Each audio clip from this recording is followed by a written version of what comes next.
Hi everybody, just see if I can get some people out of trouble here.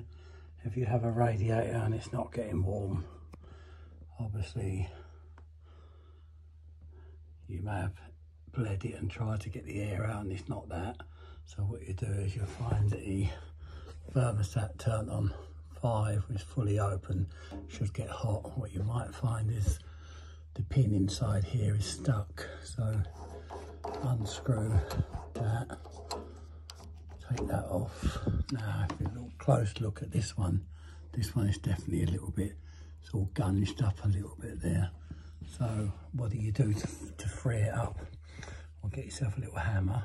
Now don't bash it and break it, just gentle taps and you should see that come up. So let's focus on it there, just give it little taps.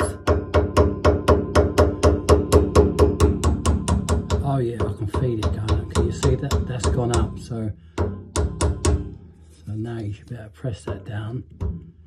Yeah, it's now going up and down. So it wasn't.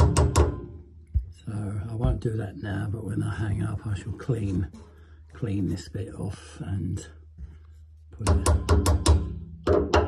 Yep, that's it. And there's your pin comes back up.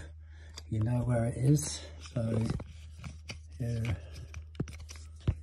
set this back, fully opened when you put these on.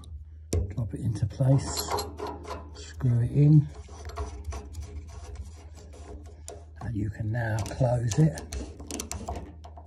and open it.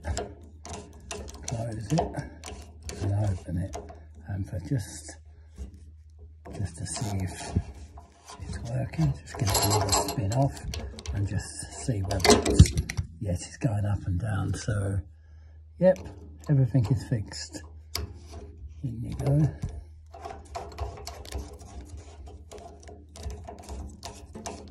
Off, on, fix. Thanks for watching.